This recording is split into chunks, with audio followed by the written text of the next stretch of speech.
नमस्कार. स्वाभिमानी TV news चॅनलच्या बातमीपत्रात आपलं स्वागत. धुळ्यातील नवजीवन इंग्लिश मीडियम स्कूलच्या विद्यार्थ्यांनी एकत्र येत केले योगा सूर्यनमस्कार.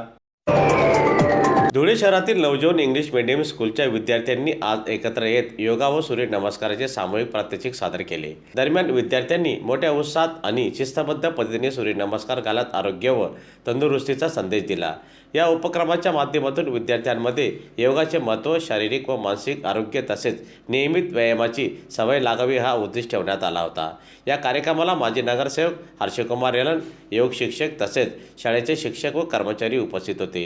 या उपक्रमामुळे विद्यार्थ्यांमध्ये सकारात्मक ऊर्जा निर्माण झाली असून शाळेच्या वतीने भविष्यातही असे आरोग्यविषयक उपक्रम राबविण्यात येणार असल्याचे माजी नगरसेवक हर्षकुमार येलन यांनी सांगितले.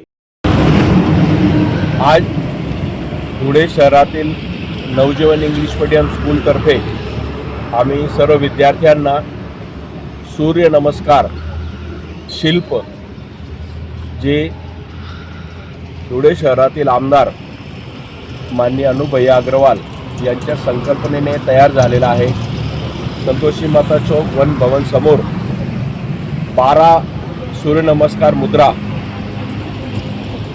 धुळे महानगरपालिकेतर्फे तयार करण्यात आलेला आहे.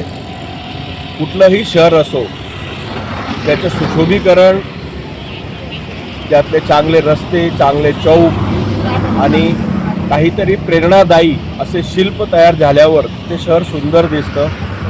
आमदार अनुभैया यांनी हे जे शिल्प तयार केलेलं आहे, आज आम्ही नवजीवन इंग्लिश स्कूलतर्फे इथंच या शिल्पसमोरच आम्ही सूर्यनमस्काराचे प्रयोग करणार आहोत.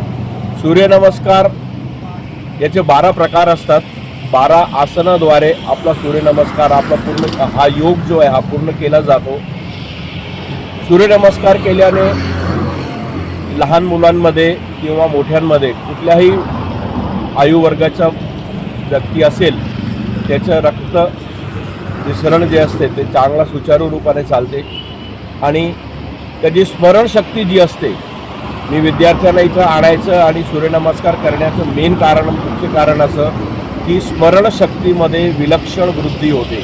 म्हणून आज आम्ही सर्व एक आरोग्यदायी अशा एका उपक्रमासाठी आज इथे आलेलो आहोत आणि आम्ही सर्व इथं एक चांगला सूर्यनमस्कारात परफॉर्म केलेला आहे.